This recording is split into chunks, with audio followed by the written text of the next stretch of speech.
Bonsoir, je suis ravie d'être avec vous ce soir. Et pour commencer, j'aimerais vous poser une question. Est-ce que vous vous souvenez de l'école? Non pas de vos notes ou des professeurs que vous avez eus, mais de ces rencontres et de ce système qui, peut-être pour certains, vous a fait comprendre très tôt que vous n'étiez pas tout à fait comme les autres. Moi, personnellement, je l'ai compris très très tôt. Très tôt, j'ai senti que j'étais l'enfant trop. Et très vite, j'ai compris que je dérangeais. Ensuite, je suis devenue l'ado, un peu rebelle. Celle qui, de l'extérieur, était la femme forte. Alors qu'en réalité, à l'intérieur, zéro. Zéro, pas en connaissance, en compétence, mais pas d'estime, pas de confiance.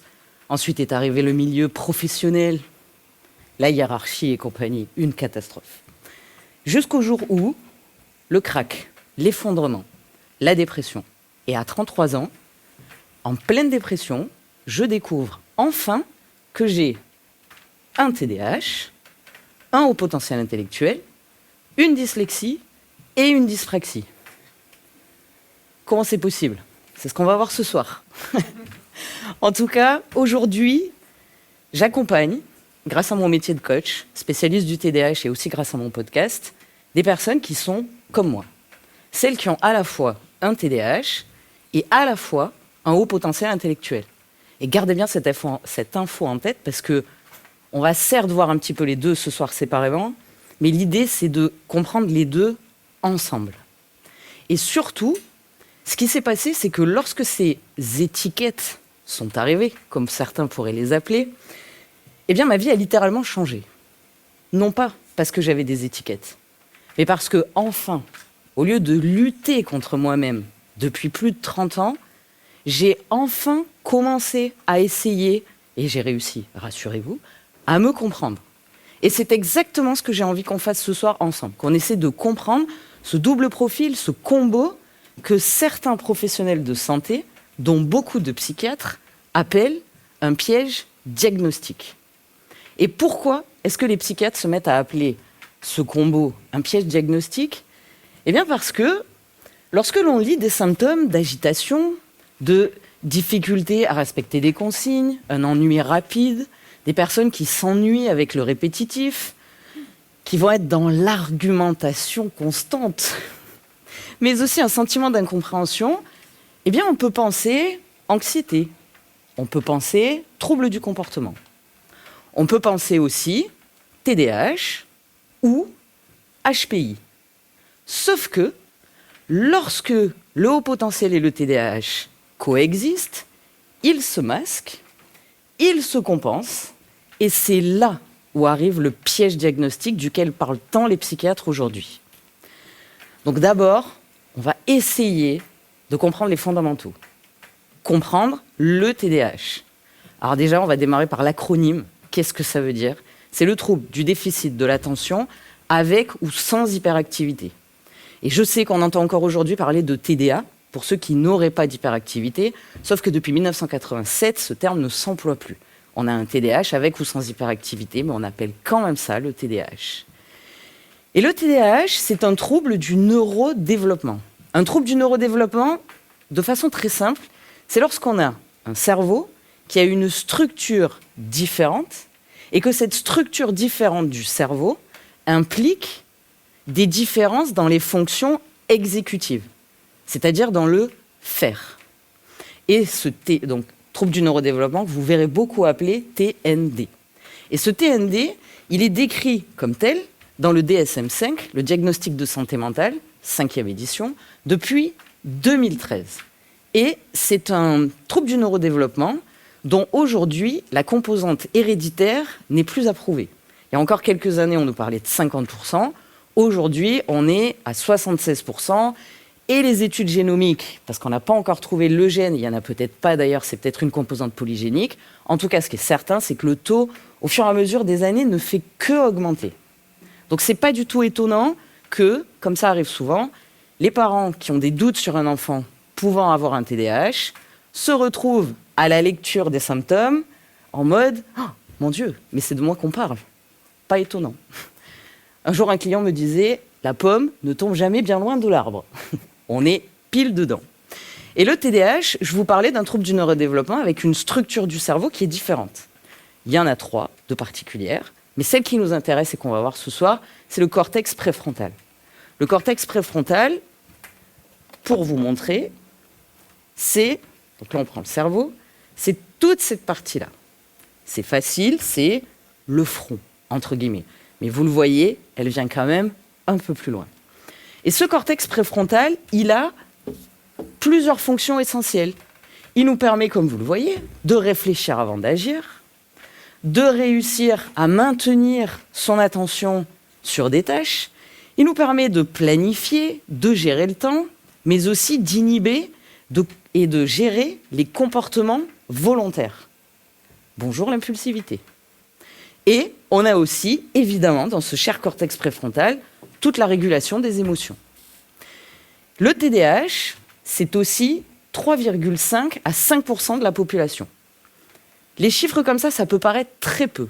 Sauf qu'on parle quand même de près de 700 000 enfants. Presque 1 million d'enfants. Aujourd'hui, on estime qu'il y aurait un enfant ayant un TDAH par classe. Environ un adulte par open space. En France, comme dans beaucoup de pays aujourd'hui, c'est reconnu comme un handicap invisible. Ce qui veut dire qu'après un diagnostic officiel de TDAH, vous pouvez contacter la MDPH, la Maison du Handicap, pour pouvoir faire une reconnaissance de personnes ayant un handicap invisible. Et si c'est pour un enfant, eh bien, il peut avoir accès à des accompagnements spécifiques, notamment au niveau de l'école. Et si vous êtes adulte, vous pouvez, grâce à la MDPH, faire un dossier de RQTH, c'est-à-dire une reconnaissance en qualité de travailleur handicapé. Il y a de réelles difficultés avec le TDAH, malgré qu'évidemment elles soient invisibles. Ça ne se voit pas, mais pour autant, elles sont bien là. Et les profils sont variés. Et s'il y a bien une chose, ou plutôt 3, que ne sont pas le TDAH, c'est un manque de volonté, un manque d'éducation, et surtout, ce n'est pas un effet de mode. J'ai conscience qu'aujourd'hui, on entend dire tout le temps « tout le monde est TDAH ». Il y a plus de TDAH aujourd'hui. Le TDAH, c'est un effet de mode. Aujourd'hui, tous les parents dont les gosses sont mal éduqués, facile, on leur colle l'étiquette TDAH. Je sais que vous entendez ça toute la journée. Peut-être pas vous toute la journée, mais beaucoup.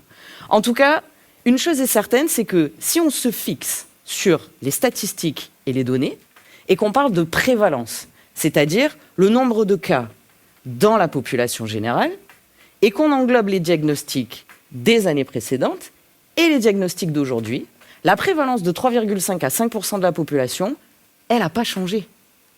C'est un véritable biais cognitif. C'est une sensation qu'aujourd'hui tout le monde parle qu'il y ait plus de TDAH. Puisque, évidemment, on en parle beaucoup plus. C'est un trouble qui commence à être reconnu. C'est un trouble que les parents commencent à comprendre, mais aussi l'éducation nationale. Bref, on en parle plus, oui. Les médias, la société, les réseaux sociaux, il y en a partout, du TDAH à gogo. Il y a même des podcasts sur le TDAH. Mais la réalité, c'est qu'il n'y a pas plus de cas aujourd'hui qu'il y en avait il y a 10 ans. Et ça, c'est important de retenir. S'il y a bien un truc que je voudrais que vous reteniez ce soir, si vraiment il n'y a qu'une seule chose que vous retenez, c'est que non, ce n'est pas un effet de mode. Ce n'est pas un effet de mode, et je vous disais tout à l'heure qu'il y a des profils divers dans le TDAH. Pourquoi je vous parlais de profils divers ? Eh bien parce que ce qu'on entend trop peu, c'est qu'il existe 3 profils de TDAH. Les personnes avec des profils uniquement inattentifs. Des personnes avec des profils uniquement avec agitation et impulsivité.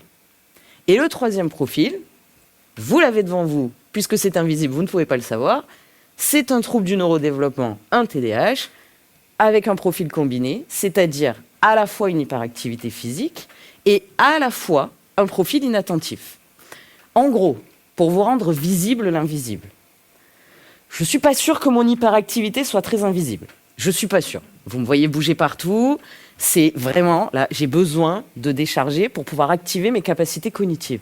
Mais par exemple, si jamais le monsieur là-bas de la lumière me fait signe pour me dire que je sors du cadre, ça va être une galère pour moi.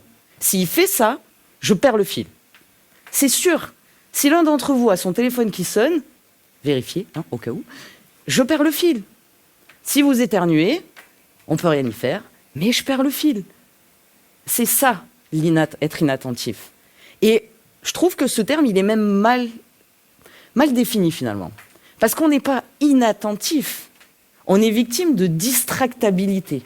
Parce que tous les éléments que je vous ai exprimés depuis tout à l'heure sur l'inattentivité, finalement, je suis même pas sûre que ça se dise d'ailleurs, inattentivité. Bref, on invente des mots ce soir. En tout cas, ce qui est certain, c'est que c'est pas que je vais être inattentive, c'est qu'au contraire, parce que je suis bien attentive à vous, eh bien les choses vont me distraire. Et si ça me distrait, je perds le fil de mes pensées. Et en plus de ces 3 profils de TDAH, il existe 2 profils d'hyperactivité. L'hyperactivité physique, la voici, qui est beaucoup victime de clichés parce qu'on pense que c'est des personnes qui ont constamment de l'énergie à revendre. Sauf que la réalité, c'est que c'est épuisant.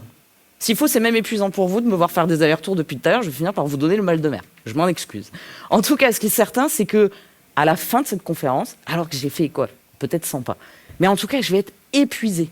Parce que c'est pas que bouger beaucoup, c'est bouger pour se détendre, entre guillemets, pour réussir à avoir des capacités cognitives qui restent en place, alors même qu'on est déjà fatigué.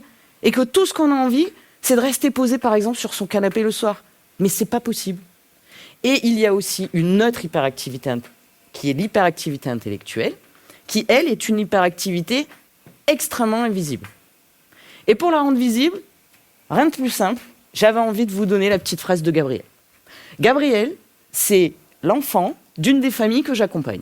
C'est pas lui en photo, mais en tout cas, ce qui est certain, c'est que il a dit à ses parents, je n'arrive pas, ou plutôt pourquoi est-ce que moi je n'arrive pas à faire du silence dans ma tête, alors que Tom, qui est son meilleur ami, lui y arrive.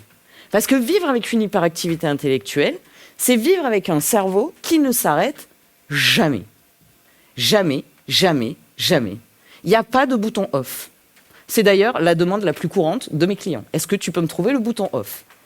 J'ai une réponse toute faite qui va peut-être pas plaire à tout le monde, mais la réalité, c'est qu'à part un encéphalogramme plat, ce n'est pas possible. Vous aurez toute votre vie, si vous avez un TDAH, un cerveau qui fuse dans tous les sens. Par contre, ce qu'on peut travailler, c'est faire en sorte que vous ne souffriez plus de cette hyperactivité intellectuelle. Et le TDAH, on parle beaucoup des difficultés qui vont avec.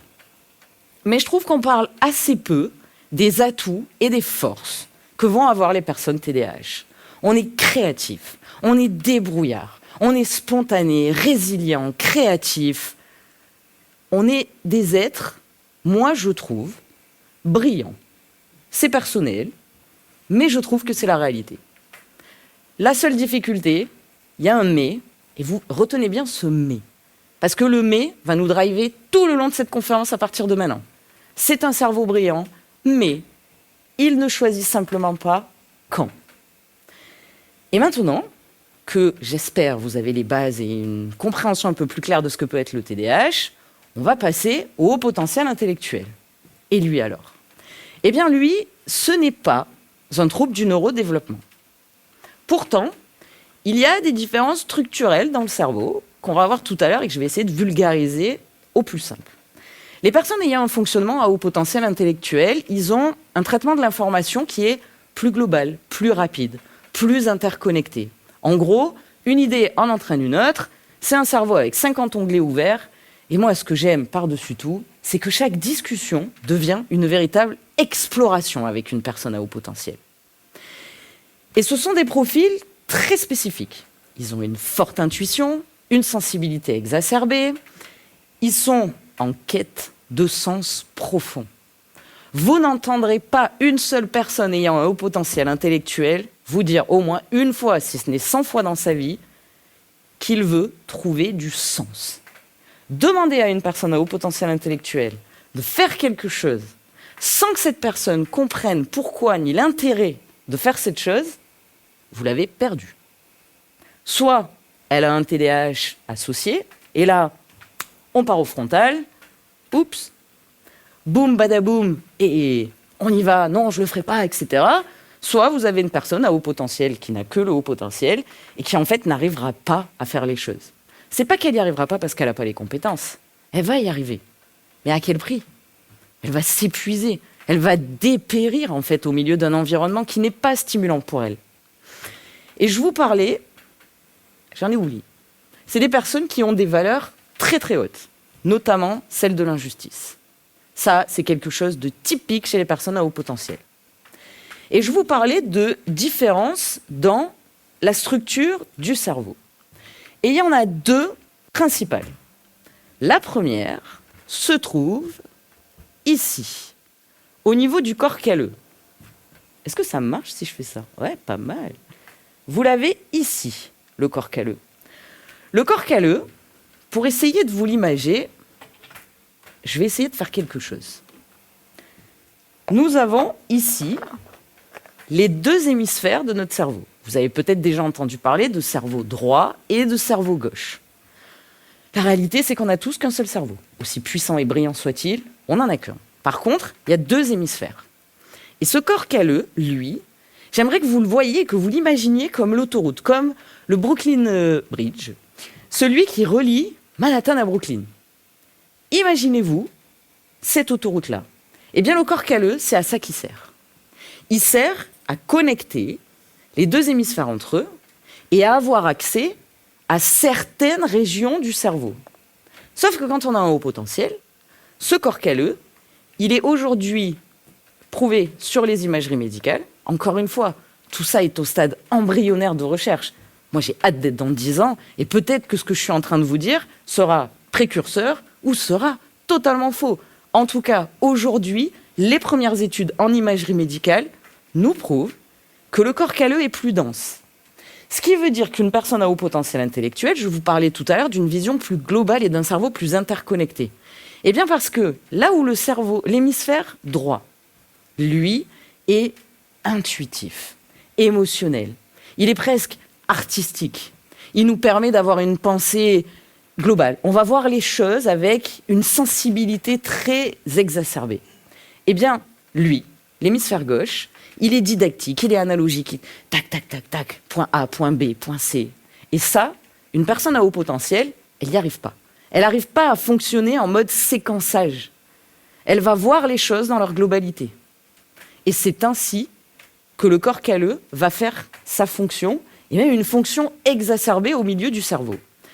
Sauf qu'il y a une autre différence fondamentale, c'est sur la gaine de myéline. La gaine de myéline, j'ai essayé de faire au plus simple. Vous avez neurone numéro 1, neurone numéro 2, qui discutent entre eux grâce au passage d'un influx nerveux au travers d'une gaine de myéline, qui est ici. Cette gaine de myéline, c'est un peu un isolant qui va permettre à l'influx nerveux de passer d'un neurone à l'autre. Et l'influx nerveux, il est important entre les neurones, parce qu'en fait, nos neurones, elles ne communiquent pas avec un gigaphone en train de s'appeler entre elles, heureusement, mais elles communiquent entre elles par un influx nerveux. C'est l'équivalent du morse. Chaque petit influx nerveux a une fonction. Et chez les personnes à haut potentiel, cette gaine de myéline, elle est plus épaisse. Et c'est le principe de l'isolant, c'est que du coup, il y a plus d'épaisseur, donc ça permet de laisser passer plus d'influx nerveux. Ce qui veut dire que les informations vont circuler à la fois plus facilement quand on pose une question d'un hémisphère à l'autre, tac, tac, tac, mais en plus, en cadence accélérée, grâce à cet influx nerveux qui est, lui aussi, accéléré. Et là, vous vous retrouvez avec des cerveaux rapides, qui savent, souvent, sans savoir comment ils savent. La plupart du temps, vous posez une question à une personne à haut potentiel, elle va vous dire « Ah oui, je sais, j'ai vu ça. » Mais en fait, elle ne se souvient même pas où elle l'a vu. Elle n'a pas fait d'études forcément à ce sujet-là. Mais les informations qui lui plaisent, et c'est important, et qu'elle a emmagasinées, elles restent.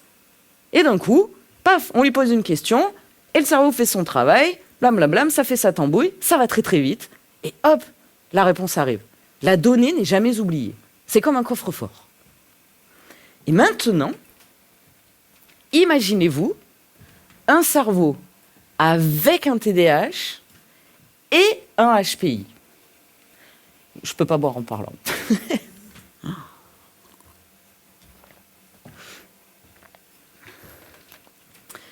Eh bien, c'est un grand paradoxe.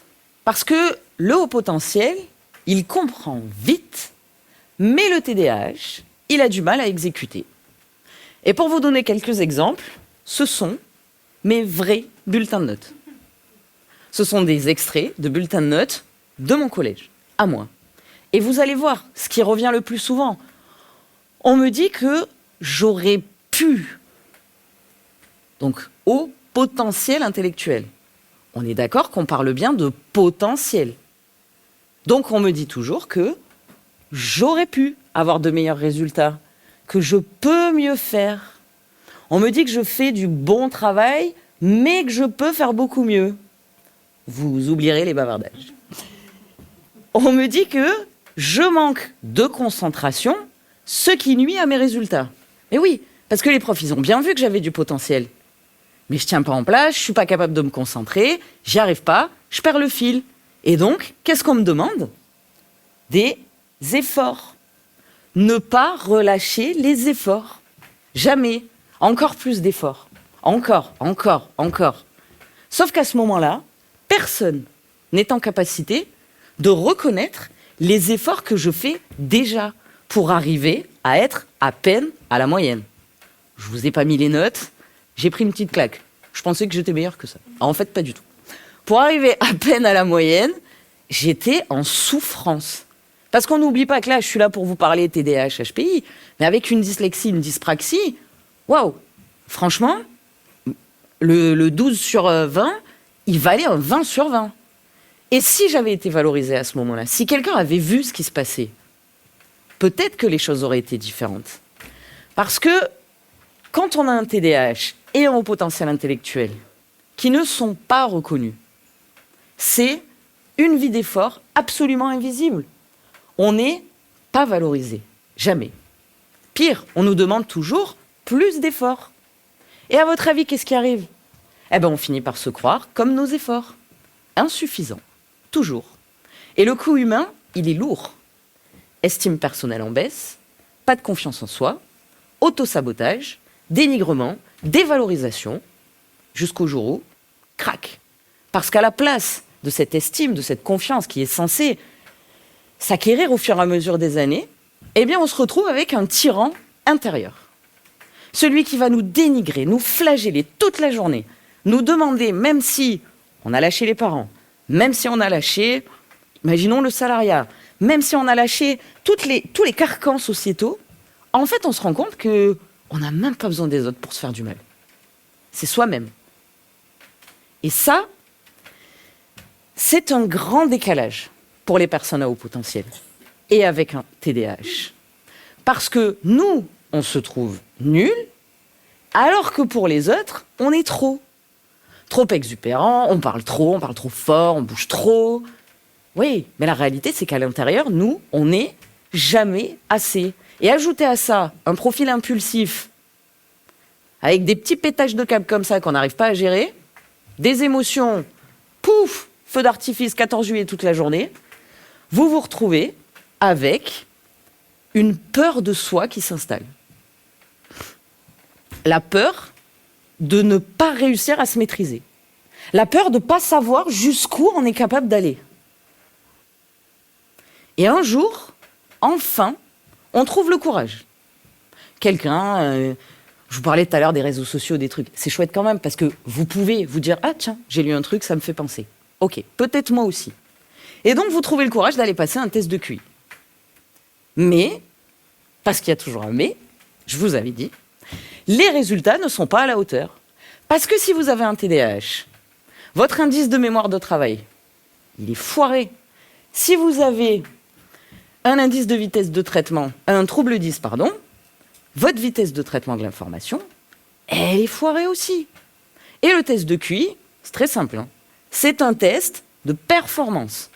On va tester vos performances dans 4 parties, 4 piliers, 4 items. Vous avez X, X, X, X, on divise par 4, vous avez plus de 130, vous êtes au quotient intellectuel, vous avez moins de 130, vous n'êtes pas à haut quotient intellectuel. Sauf que, si on a un TDAH associé, ou bien des troubles 10, eh bien ce test de performance qui n'est finalement qu'une performance, je vous le disais tout à l'heure, des capacités, mais le TDAH a du mal à exécuter. Donc, il a du mal à exécuter même ce test de QI. Et donc, vous vous retrouvez à côté du test. Vous n'êtes pas détecté, personne, à haut QI intellectuel. Sauf que ce n'est pas pour autant, en tout cas ça c'est une vision anglo-saxonne, que moi je partage, c'est que ce n'est pas pour autant que vous n'avez pas de haut potentiel intellectuel. Parce que le HPI, je trouve qu'il devrait être dissocié du HQI. Parce que vous le voyez, on peut avoir un QI pas au-dessus de 130 à cause d'un trouble du neurodéveloppement qui vient impacter nos capacités et nos compétences, nos capacités, pardon, pas du tout nos compétences. Et à côté de ça, vous pouvez tout de même avoir tout ce qu'on a vu jusqu'à présent du haut potentiel intellectuel. C'est-à-dire une interconnectivité, un cerveau qui marche globalement, bref, tout ce qu'on a vu ensemble. Et ça, c'est la notion que les pays anglo-saxons, que ce soit le Canada, désolé, j'ai que les UK qui me viennent, l'Angleterre, l'Australie, tous ces pays-là, ils sont, eux, précurseurs là-dedans. Et c'est ce qu'ils appellent la neurodivergence. La neurodivergence, pardon. C'est cette façon de voir les choses autrement et surtout de fonctionner autrement. Et pas juste d'avoir un QI ou pas au-dessus de la moyenne. En plus, c'est tellement réducteur. Bref, pardon. Au final, on se retrouve avec en plus, chez les femmes, une double peine terrible. Parce que les jeunes femmes, depuis toutes petites, elles vont s'adapter socialement. Et pour vous donner une idée de ce que peut donner l'adaptativité des jeunes filles, il y a eu un test qui a été fait. C'est le test du yaourt au sel. L'idée, je vous pose le décor. Vous avez un groupe d'enfants qui arrivent, autant de petits garçons que de petites filles. On installe tout le monde en leur faisant croire qu'on va tourner une vidéo pour une publicité pour des yaourts. Sauf qu'à l'intérieur du yaourt, dans chaque yaourt, il y a exactement la même quantité de sel. Et les enfants ne goûtent le yaourt que devant la caméra. Je vous donne en mille ce qui s'est passé. Les petits garçons, je vais rester poli. C'est pas bon, banana. Rien à faire de la caméra. C'est pas bon, je le mange pas. Je me fiche de savoir si je suis filmé et que c'est une pub. Par contre, les petites filles, même si... c'était dur, hein. C'était vraiment pas bon. Elles grimacent. Vous voyez qu'elles font tout ce qu'elles peuvent. Pourquoi ? Pour masquer les choses. Pour éviter que ça se voie. Parce que on attend d'elles, et elles le savent très bien, d'être en train de valoriser le produit qu'elles sont en train de goûter. Mais, parce qu'il y a toujours un mais, à un moment, le système s'effondre. Surtout chez la femme. Je vais me permettre de faire une petite aparté autour de la femme. Parce que ces femmes-là, elles ne réussissent pas à la hauteur de leurs capacités. Elles sentent au fond d'elles qu'elles ont des capacités, mais elles n'arrivent pas à les exprimer. Et elles ne comprennent pas pourquoi. Et pire, elles pensent que c'est de leur faute. Et un jour, elles vivent un réel effondrement. Un effondrement de toutes les stratégies qu'elles ont inconsciemment mises en place. Un effondrement de leur capacité à se suradapter, à surcompenser leurs difficultés, à masquer et donc à équilibrer. Elles n'en peuvent plus de se juger et de se dénigrer. Et arrive le burn-out, la dépression, ou bien, parce que c'est souvent à l'arrivée du premier enfant, pas que, j'en suis la preuve, j'avais pas d'enfant au moment où j'ai décompensé, mais pour beaucoup, c'est à l'arrivée du premier enfant. Le premier enfant arrive, et là, boum. Parce que compenser, masquer, faire comme si on était comme les autres, au prix d'efforts qu'on n'a jamais vus. Alors nous, on sait, mais on ne s'en rend pas compte. Mais les autres ne le voient pas. En fait, arriver au premier enfant, pour ceux ici qui ont des enfants, ça prend une sacrée charge. Hein. Moi, j'en ai 2 qui sont arrivés en plus en même temps. C'est compliqué. Et avec un, je ne doute pas que même à l'arrivée d'un seul enfant, ça soit extrêmement compliqué. Parce que vous n'avez plus la place, vous n'avez plus l'espace. Vos hormones, c'est la kermesse aux hormones. One again, c'est parti, dans tous les sens. Et on se retrouve avec plus de place. C'est plus possible en fait.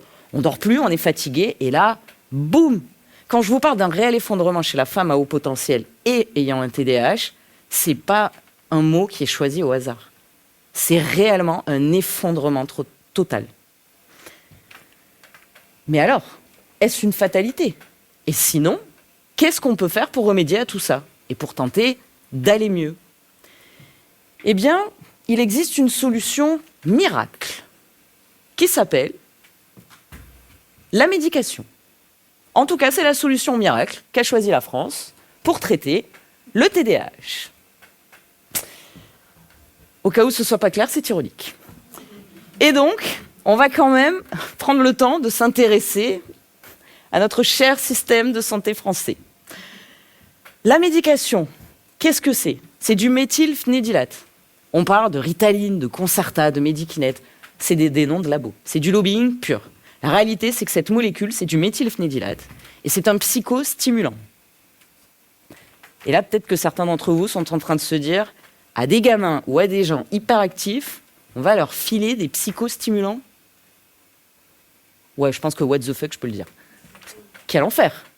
Qu'est-ce qui va se passer? Eh bien, rassurez-vous, la molécule, c'est des psychostimulants parce que elles vont, entre guillemets, je vous la fais courte et c'est vraiment très vulgarisé, ne vous arrêtez pas à mes propos, à aller chercher plus d'infos évidemment, elles vont recréer des connexions, au niveau notamment du cortex préfrontal, qui sont en difficulté quand on a un TDAH. C'est pas la personne qu'on va venir psychostimuler, bien qu'il y a quand même des tests cardiaques à faire pour être sûr que le cœur est capable d'encaisser le psychostimulant. Mais c'est surtout dans le cerveau que ça va se passer. Et pour être sûr que ce soit prescrit correctement, il n'y a que des pédiatres, des neuropédiatres, bref, je vous ai mis la liste, qui peuvent les prescrire. Et d'ailleurs, ce sont les seuls à pouvoir poser un diagnostic officiel de TDAH. Coucou les neuropsys, ce ne sont que des prédiagnostics. Je ne crache pas dans la soupe, il n'y a pas assez de professionnels et de psychiatres formés au TDAH, donc on envoie souvent les gens chez les neuropsys faire des bilans, 360, et ensuite ils viennent, et le psychiatre, en gros, valide les choses. Ok, jusque-là, pas de problème. Moi, ça ne me gêne pas. Le système est bien fait. Mais là où je ne suis pas d'accord, et que je trouve même ça gravissime, c'est que, normalement, comment est-ce qu'on prend et comment est-ce qu'on intègre dans la vie de quelqu'un ce fameux psychostimulant? Eh bien, normalement, on est censé respecter les recommandations mondiales, les recommandations internationales, de l'OMS, Organisation mondiale de la santé, et de la Haute Autorité de santé française, qui sont clairs sur le sujet. Le traitement au méthylphénidylate peut avoir et aura son intérêt chez certains profils, mais d'abord, en première intention de traitement, on essaie une thérapie particulière de laquelle on parlera tout à l'heure, et si et seulement si, après des mois d'essai sur cette thérapie-là, avec des professionnels formés, ça ne fonctionne pas, ou alors qu'il reste encore des symptomatologies qu'on n'arrive pas à gérer grâce au travail uniquement sur la psyché, alors on propose de la médication. Parce que la médication, elle n'a jamais permis à personne et elle ne permettra jamais de se comprendre. Jamais. Par contre, la psychoéducation, oui. Parce que ces profils-là, ce qu'ils ont besoin, c'est de comprendre. La psychoéducation, c'est travailler avec un professionnel qui est formé à cette technique thérapeutique et qui va du coup permettre, non pas à l'adulte, parce que là on est sur l'adulte, de faire plus d'efforts. Je vous remets pas mes bulletins, et encore je vous en ai mis qu'un. Des efforts, des efforts, des efforts. Toute notre vie on nous a demandé de faire des efforts. Donc la psychoéducation c'est exactement l'inverse. On ne va pas vous demander de faire plus d'efforts. On va vous amener plus de compréhension personnelle au travers de notre trouble du neurodéveloppement pour pouvoir avoir des outils simples à implémenter dans son quotidien et des stratégies adaptées à son propre fonctionnement. Et je vous ai mis un message que m'avait envoyé une cliente à l'époque, où elle m'avait dit « J'ai cru que la Ritaline, le méthylphénidylate, allait changer ma vie, mais ce ne fut pas le cas. Alors que la psychoéducation, oui. Et pourquoi ? Eh bien parce que les résultats qu'on peut obtenir avec la psychoéducation, c'est qu'en fait, on obtient un mode d'emploi. Mais pas juste un mode d'emploi. Je vais vous donner une analogie. Imaginez-vous que vous achetiez 4, j'en sais rien moi, un réfrigérateur ou je ne sais quoi, et que les 4 aient exactement le même mode d'emploi. Non. Et pourtant, ce sont tous des réfrigérateurs. Mais ils fonctionnent chacun différemment. Et la psychoéducation, c'est ça. C'est au-delà d'un mode d'emploi sur le TDAH et le haut potentiel intellectuel, c'est pas que ça. C'est un mode d'emploi à son propre fonctionnement pour avoir une meilleure gestion de son propre trouble. Le sien, pas juste du TDAH, de son propre trouble à soi. Et donc, de pouvoir comprendre et reconnaître dans notre quotidien nos symptomatologies, les nôtres.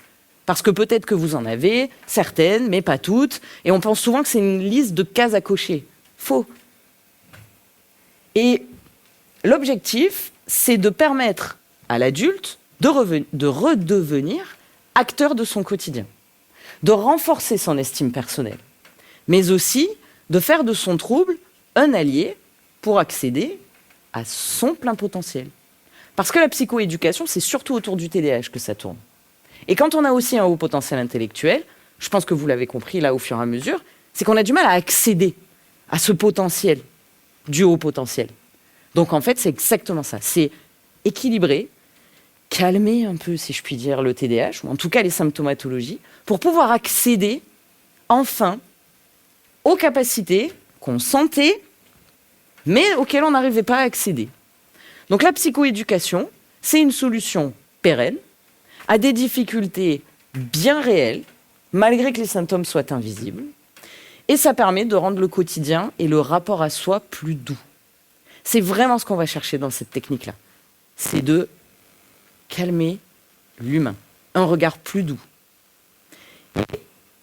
Il y a juste une condition, ou plutôt deux, c'est la motivation et l'implication. Si vous n'êtes pas motivé ou pas impliqué, c'est comme dans n'importe quelle thérapie, il n'y a rien qui pourra fonctionner.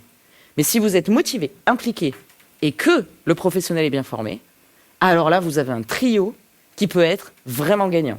Soit pour éviter la médication, soit pour diminuer les doses que vous auriez dû prendre pour calmer des symptomatologies que vous auriez pu comprendre en essayant de vous comprendre. Ça, c'était pour l'adulte. Mais si on a un enfant qui a un TDAH, on fait quoi ? Eh bien, on peut accéder à de la guidance parentale. C'est l'art de se faire accompagner pour accompagner. C'est une espèce de formation pluridisciplinaire qui va permettre aux parents d'obtenir la compréhension de leur enfant, la compréhension des symptômes, mais aussi des besoins spécifiques de leur enfant. On ne va pas chercher, tout comme sur la psychoéducation tout à l'heure, à demander à faire plus d'efforts. Là, on ne va pas demander à l'enfant, ou plutôt on ne va pas demander aux parents d'essayer de corriger l'enfant. Non, ce qu'on va faire, c'est essayer d'amener aux parents la compréhension du trouble de leur enfant pour pouvoir adapter l'environnement et adopter une posture parentale qui soit beaucoup plus adaptée. Parce que lorsque vous allez comprendre et agir efficacement, que vous allez pouvoir répondre aux besoins spécifiques de votre enfant, que vous allez pouvoir déconstruire les idées préconçues de la parentalité qu'on imaginait. Si vous saviez le nombre de clients, désolé messieurs, c'est souvent les femmes, qui me disent « j'ai dû faire presque le deuil de l'enfant que j'aurais voulu avoir ». C'est terrible d'entendre ça. Et pourtant, c'est une réalité que vivent beaucoup de parents lorsqu'ils apprennent le TDAH de leur enfant. Et même avant, parce qu'en fait, ils ne comprennent pas qu'est-ce qui s'est passé. La plupart du temps, c'est qu'est-ce que j'ai raté, qu'est-ce que j'ai mal fait, rien en fait. Au pire, c'est vous qui l'y avez transmis. Mais c'est une autre histoire. Et c'est pas dramatique. Tant qu'on comprend et qu'on sait adapter sa posture, c'est OK. Parce que vous allez acquérir des méthodes adaptées. Et ce qu'on observe dans les familles, c'est moins de conflits, puisqu'il y a plus de compréhension, et donc ça amène plus de sécurité pour l'enfant. Parce que la guidance parentale, même si on est au service des parents, même si on accompagne les parents plutôt, normalement, le thérapeute, il est censé être au service de l'enfant. Le focus, c'est l'enfant. Comment je fais pour que cet enfant se sente mieux compris, plus en sécurité et un environnement adapté dans son quotidien. En fait, l'idée, c'est de remplacer, la culpabilité parentale. Je vous en donnais quelques exemples tout à l'heure. Les parents se sentent coupables. J'ai mal fait, qu'est-ce que j'ai raté? Et puis en plus, tous les conseils, t'aurais dû être plus dur et il faut que tu forces et machin. Non. La réalité, c'est que l'enfant, il n'a pas besoin de ça. Il a besoin d'être compris. Donc on va ramener de la compréhension là où il y avait de la culpabilité. On va ajuster les comportements de chacun plutôt que d'être dans la lutte tout le temps. Et surtout, on va tenter de redonner un cadre et une place dans le cadre familial à tous les membres de la famille en essayant d'enlever un petit peu l'impuissance et la solitude que ressentent ses parents, qui sont, je vous le rappelle, jugés et assaillis de conseils bidons toute la journée. L'école, l'école, les grands-parents, les copains, les trucs, et tout le monde croit qu'il saurait mieux faire avec cet enfant. Alors qu'en fait, non. Et si c'est votre cas, faites-vous confiance. Essayez, testez des trucs avec votre enfant. Et ne laissez personne vous faire douter que vous ayez fait quelque chose de mal. Parce que même si vous avez fait quelque chose qui n'était pas adapté, quand on n'a pas les bonnes clés, c'est compliqué d'ouvrir la porte. Donc, culpabilité, on essaie de lui dire bye-bye. Vraiment, c'est important. Si c'est votre cas, soufflez un bon coup et dites-vous que tant que vous n'aurez pas le mode d'emploi, ça sera compliqué. Mais que c'est vous qui avez raison, quoi qu'il arrive. Et la guidance parentale, elle change littéralement des trajectoires de vie. Et pour finir,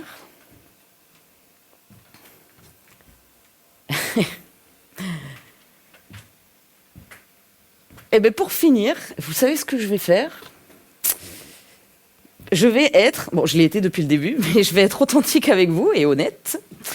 C'est que, je pense que, est-ce que vous avez vu là quelque chose de différent? Je vais vous faire participer un peu. Est-ce que vous avez vu là, tout de suite maintenant, quelque chose de différent chez moi? Est-ce que vous avez vu quelque chose qui s'est passé? Non. Si? Ah, j'ai des non, j'ai des oui. Ouais, mais ceux qui me connaissent, on va éviter de... Est-ce que vous avez vu quelque chose de particulier? Oui? Ah.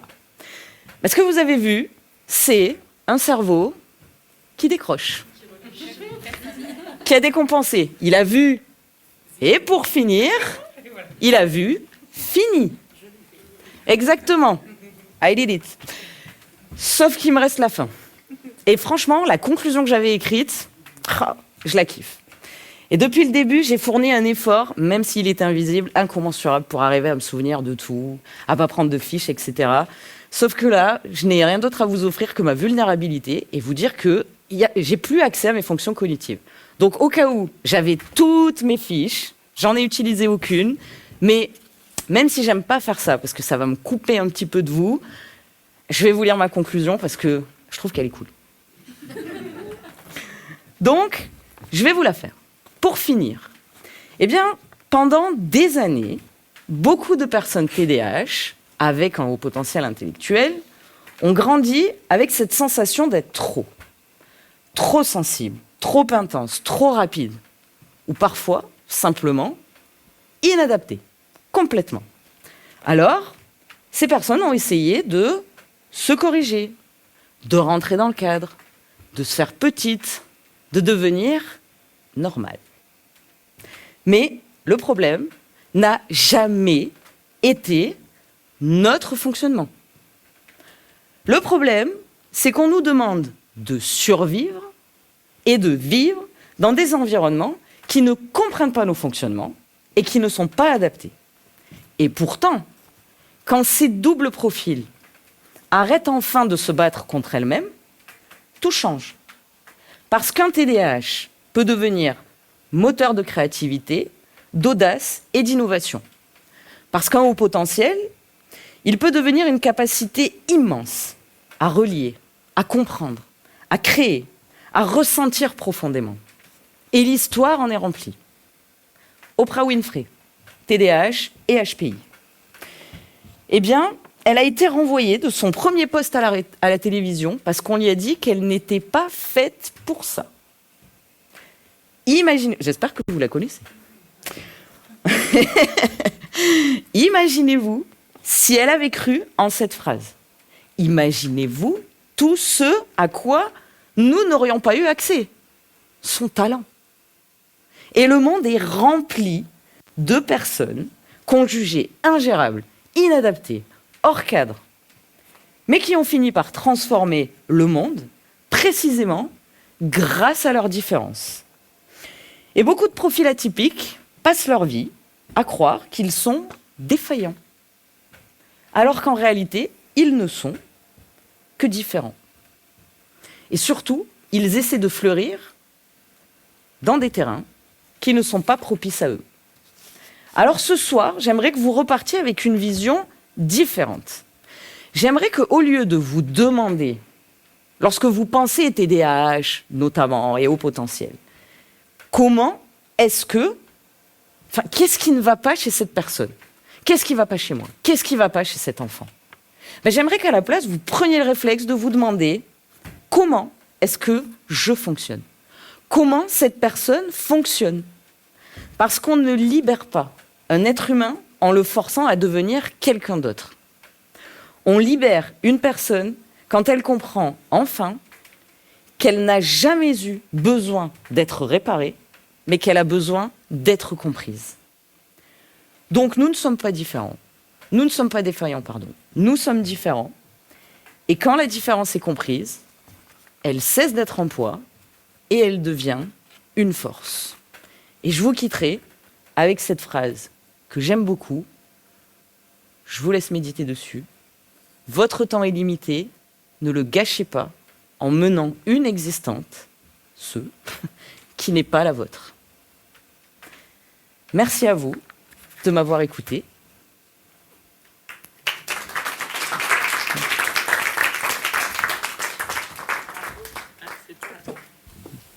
C'est bon? Ouais. Bravo Julie Hernandez, c'était incroyable.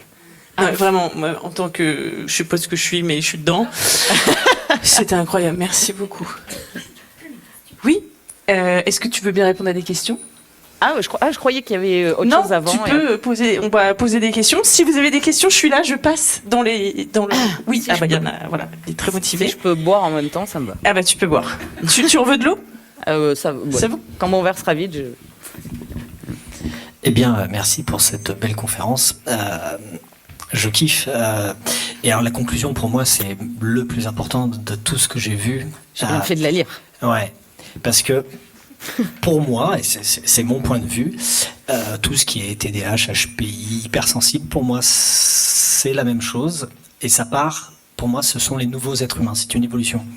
C'est-à-dire que ce sont des êtres qui sont clairement très peu adaptés ou pas adaptés à notre société, parce que notre société est en retard, notre société est en transformation, en changement. Et du coup, c'est comme toute évolution, il y a des nouveaux êtres, tout d'un coup, il y a un sixième doigt, il y a une queue de licorne qui pousse devant, et tout le monde les juge en disant « Toi, t'as une licorne, c'est pas bien, t'as une machin », alors que c'est exactement l'inverse. C'est-à-dire que je crois qu'il y en a de plus en plus, et qu'il y en aura de plus en plus, et que je pense que d'ici 40 à 50 ans, ça sera la majorité, et que je mettrai même dans les HPI, TDAH et tout, et je mettrai les troubles autistiques, je mettrai les hypersensibles, et limite certains autistes aussi. Parce que pour moi, tout ça, ça part de capacités supérieures, de capacités différentes. Et en effet, j'adore ta conclusion, je me permets de te tutoyer, Oui. sur le fait que, en effet, la compréhension change tout, et quand ils ont compris leurs capacités, ils se développent comme des fleurs, et c'est assez incroyable. Moi, j'ai pu le vivre avec mon fils, où évidemment, il est passé par à peu près 30 spécialistes. Les pires spécialistes étant les psy quelque chose, et tous ceux qui n'étaient pas psy quelque chose ont compris que fallait passer par le corps, fallait passer par la respiration, fallait passer par la compréhension de soi, et que du coup, en effet, je pense qu'il avait les mêmes remarques que toi sur pas assez d'efforts, pas assez de machin, pas assez de trucs. Sauf que c'était un garçon, donc c'est plus facile. Donc je te rejoins sur l'idée de les garçons, c'est facile parce qu'ils pètent des câbles. Ils disent non. Ils disent je veux pas, j'aime pas, et ils foutent rien. Ils ont des caisses, mais c'est des caisses incroyables.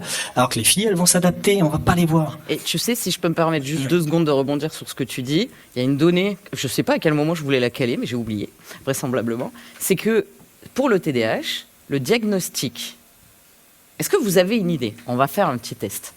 De l'âge moyen du diagnostic chez le garçon et chez la femme. Est-ce que quelqu'un a envie de se lancer? S'il n'a pas les vrais chiffres, sinon c'est pas drôle. Mon exemple, c'était après 40 ans. Ah, eh ben, t'es pas loin. Parce que chez le petit garçon, on est sur un diagnostic de TDAH aux alentours des 7 ans.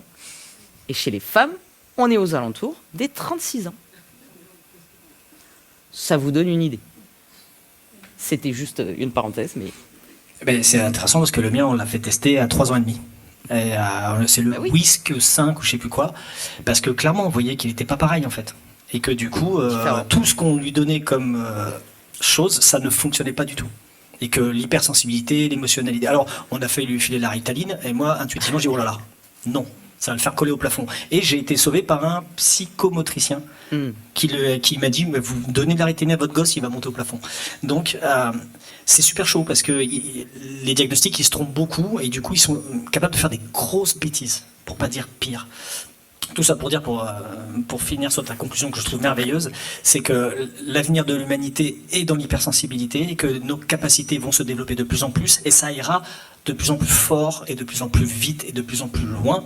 Et du coup, plus on va accompagner ces êtres-là, plus notre monde va changer vite. Parce que quand on va mettre on voit bien Elon Musk, on peut en penser tout ce qu'on veut, il est trouble autistique et il est Asperger. Et ben, le mec, il invente des trucs que personne n'avait imaginé dans leur tête, quoi. Et à chaque fois, on lui dit non, c'est n'importe quoi, ça ne marchera pas. Ça, il crée des trucs, il envoie des fusées dans l'espace qui coûtent 200 fois moins cher que tout ce qu'on faisait avant.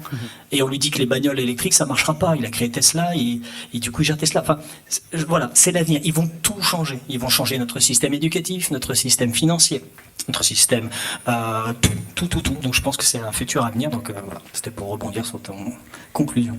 Donc c'était pas vraiment une question. Bah, J'allais le dire, hein, c'était pas vraiment une question, mais enfin. si moi je peux rebondir sur ce que tu... Je crois que j'ai coupé mon micro, non?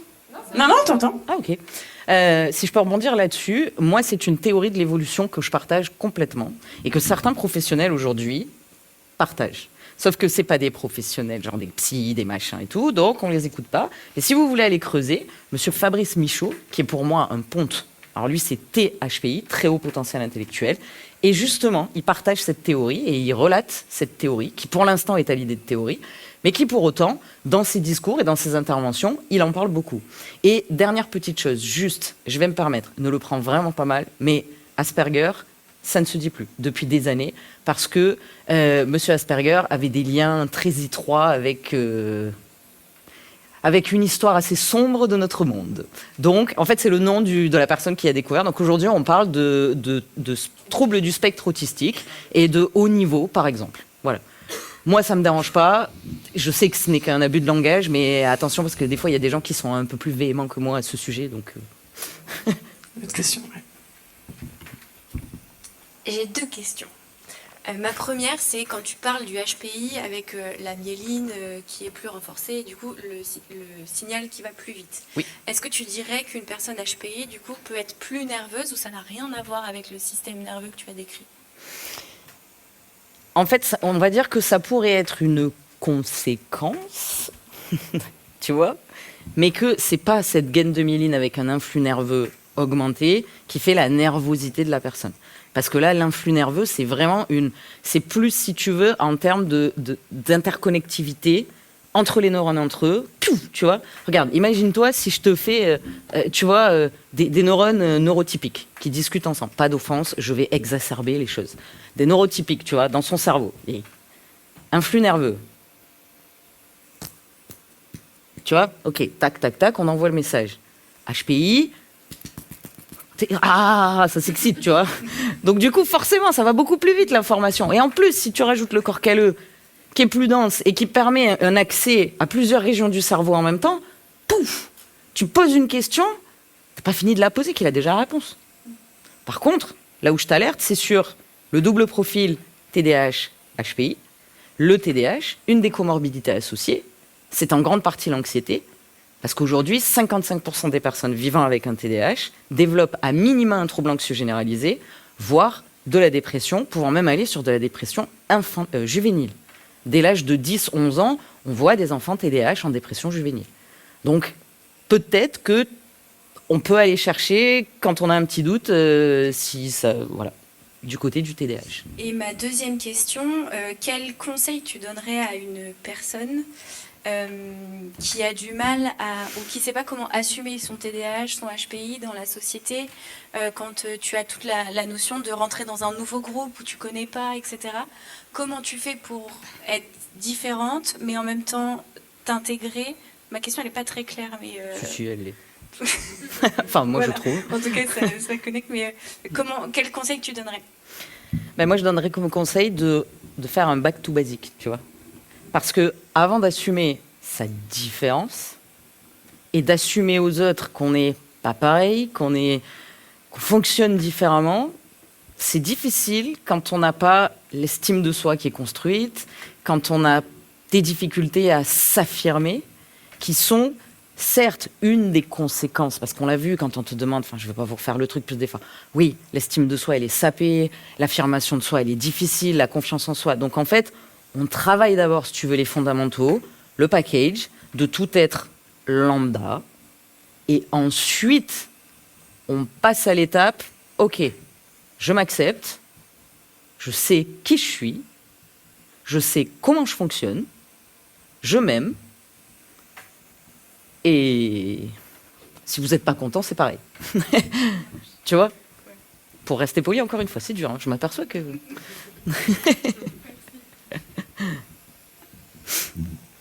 C'est dommage que j'ai pas un tabouret, ça aurait été cool. Ah si. Vas-y. Tu vois, on assume, Marie. Voilà, on est différents, on veut un tabouret. Sur la petite croix, monsieur Sylvain.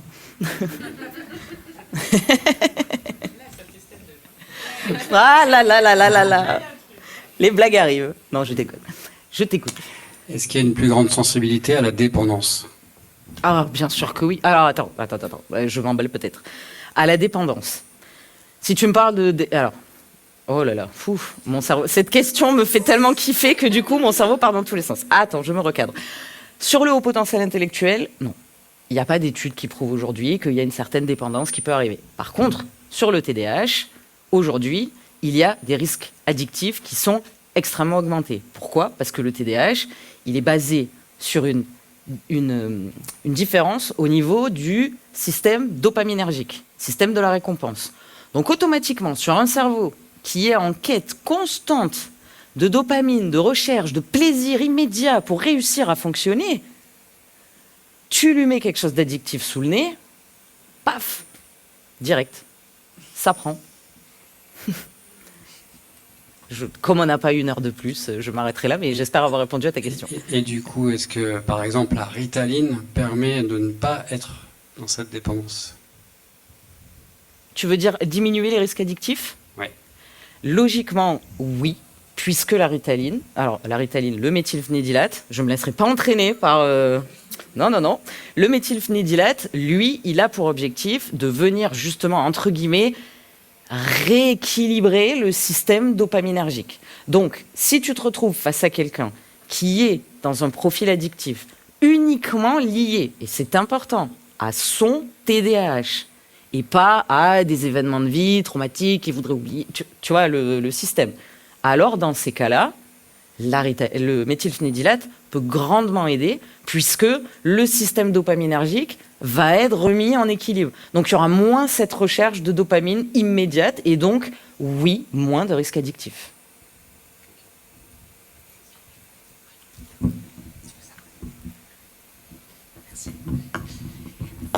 Je me questionnais sur le traitement parce que donc moi j'ai été diagnostiquée après 40 ans, mes jumeaux aussi, voilà, sur un profil. Ouais, apparemment on se comprend. On est tous sur un profil dans tous les sens, quoi. Donc c'est-à-dire combiné. Ah oui. Et un HPI qu'on appelle hétérogène puisque TDAH. Donc évidemment on m'a dit HPI. Oui, très haut à des endroits et normal à d'autres. Alors, je ne sais pas trop quoi vous dire. Donc, j'ai compris après que c'était le TDAH qui faisait un peu chuter le résultat. Je me questionne sur la médication, parce que du coup, j'ai été, je suis sous méthylphénidate, mes enfants aussi. Parce qu'en fait, moi, j'ai trouvé du mieux chez moi avec le méthylphénidate. Par exemple, dans la lecture. Heureusement. Bien sûr. Dans la lecture, c'était phénoménal, quoi, parce que moi, je ne pouvais plus lire. À 30 ans, c'était fini. Tu lis une phrase, t'as oublié celle d'avant, du coup tu C'est reprends, ça, et puis voilà. tu repars, et puis c'est fatigant. Ouais. C'est ça, j'arrivais à la moitié de la page, je disais, mais qui est Samantha? Je comprends pas. Donc, je revenais 5 pages en arrière, c'était compliqué. Donc, je peux enfin lire, j'oublie moins souvent mon téléphone dans le frigo ou les clés sur la porte. Mais pour autant, ça n'a pas tout réglé, et il y a même des choses que ça a exacerbé. Et qui sont un peu compliquées à vivre. Et je le sens même avec mes enfants, donc je me questionne beaucoup là actuellement sur la médication. Parce que, je sais pas, en fait, j'ai peur de m'arrêter parce que je me rends compte que ça m'aide beaucoup dans le quotidien. Et en même temps, je me rends compte que ça me rend plus triste, ça n'a pas réglé des problèmes d'addiction, Oui, des comportements addictifs. Des comportements addictifs. Et mon fils se plaint. Et c'est étonnant parce qu'il m'en a pas parlé à moi, alors que je le questionne souvent. Il en a parlé à sa tante devant moi. Et il lui a dit, je me trouve différent quand je le prends. Et je suis pas sûre d'aimer ça. Donc ça m'inquiète. Voilà. Et c'est un profil qu'on appelle complètement inadapté. En fait, le truc, c'est que ça soit chez l'adulte ou chez l'enfant, j'en reviendrai, parce que je sais que cette vidéo, c'est filmé, ça va se retrouver sur... Voilà, je peux pas me permettre de trop non plus cracher le système et compagnie, tu vois. Mais dans l'idée, si, et seulement si, le méthylphénidylate était pris en suivant les recommandations internationales, tu n'aurais pas ce genre de questionnement. Parce que, d'abord, tu serais allé voir un professionnel si tu l'avais trouvé, et c'est pour ça que je veux pas non plus trop dézinguer le système, parce que les psychiatres aujourd'hui, c'est pas qu'ils sont nuls, c'est pas qu'ils sont pas formés, c'est pas que c'est des blaireaux ou je sais pas quoi, comme certains le disent. Non, il y a aussi une autre réalité, qui est que le système de santé français, et encore plus la psychiatrie, s'est effondré ces dernières années. Donc en fait, ils sont engorgés. Et même s'ils voulaient, même s'ils étaient formés, ils pourraient pas, en fait. Et c'est ce qui se passe aujourd'hui. Ils n'ont pas le temps, vraiment le temps, de pouvoir accueillir et donner la psychoéducation aux personnes qui en ont besoin. Parce que ça prend du temps. On parle d'un rendez-vous tous les 15 jours à minima sur 3 à 6 mois. Oui. Avec motivation, régularité, intensité. On n'est pas sur... je fais 2 séances et puis basta. Oui. Donc là, aujourd'hui, peut-être que... Alors, arrêter le traitement, clairement, en vrai, malgré que ce soit des psychostimulants, il n'y a aucune accoutumance. Donc, c'est pas comme... alors, il n'y a pas d'accoutumance. J'allais te dire, c'est pas comme les antidépresseurs qu'il faut diminuer le dosage. Oui, mais pas pour les mêmes raisons. C'est simplement parce que le corps, avec tous les effets qu'il y a, vasodilatateurs, etc., cardiaques, tu peux pas arrêter, passer de 60 mg, tu vois, à bam, 0. Ton corps, il va pas comprendre. Tu vas être presque léthargique, tu vois. Il a fonctionné un peu, tu vois, sur pile depuis quelques temps. Ouais, exactement. Okay. Donc, en fait, c'est le côté physiologique qu'on va faire revenir à l'équilibre. Mais par contre, en termes d'accoutumance psychique, il y en a pas. C'est juste que ce qui risque de te manquer, c'est de pouvoir lire un livre, de pouvoir... Voilà, il y aura, si tu veux, des manques de lifestyle presque, mais pas de la molécule en elle-même. D'accord. Donc, mais l'idée, je suis pas en train de te dire d'arrêter, l'idée c'est que quand les personnes, et moi c'est ce que je fais, arrivent et ok, j'ai déjà le traitement, c'est pas grave, on va faire le point. Qu'est-ce que tu comprends du TDAH? À quel moment dans ton quotidien aujourd'hui tu as encore des symptomatologies? Ok, quelles sont les symptomatologies que le méthylphénidylate a réussi à gérer? Ok, celle-là, on s'en occupe pas, t'es sous assistance, d'accord, on va aller travailler là où c'est difficile. Ok. Là où le médicament n'a pas eu d'effet. Okay. En sachant que, j'espère que tu es suivi par un psychiatre qui te demande tout ça, des questionnements tous les mois.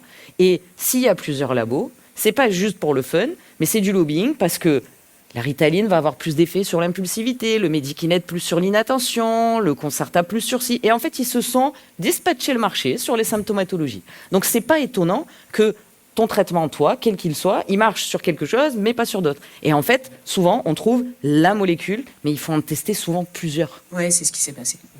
Voilà. Plusieurs dosages, plusieurs molécules. Exactement. Plusieurs labos, même molécules, mais plusieurs labos, pour réussir à trouver celle qui te convient. Ouais. Donc, en fait, il n'y a aucune difficulté à continuer le traitement et à implémenter, en plus, une aide thérapeutique qui va faire que du coup, tu vas te comprendre et reconnaître dans ton quotidien et éventuellement trouver des stratégies, si c'est possible, adaptées aux difficultés qui te restent. Ok, Tu fais les choses en sens inverse. C'est Ouais. pas grave. ok. Ça marche, merci. Ça me va. Attends, je vais boire d'abord. Promis, c'est pas une question piège. Non, c'est une question par rapport à ce que tu disais sur les personnes qui ont un TDA. Oui. Du coup, on a un manque de dopamine, ce que tu disais. C'est ça. Alors, Grosso modo, je fais des raccourcis, oui. mais voilà. Oui. Et donc, on va aller chercher ce qui nous met en joie, ce qui nous apporte justement cette dopamine qui nous manque.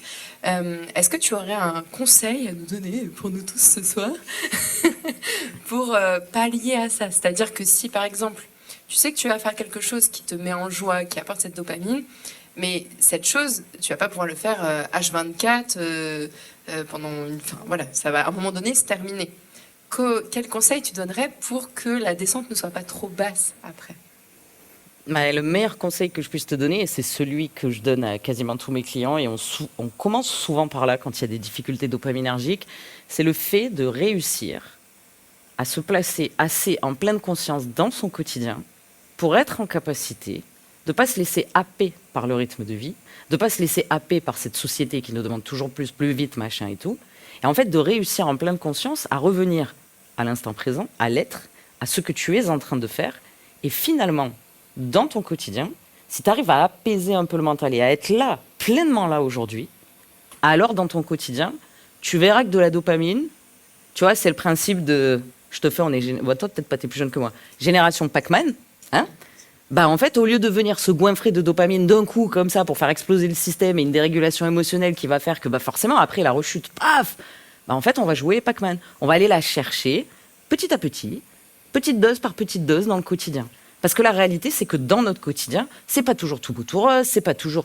Oui, ok, on a tous une vie et elle est cyclique. Mais l'objectif, c'est quand même de réussir à aller trouver de la dopamine là où elle est déjà. La psychoéducation, c'est d'abord et avant tout pour moi, capitaliser sur l'existant.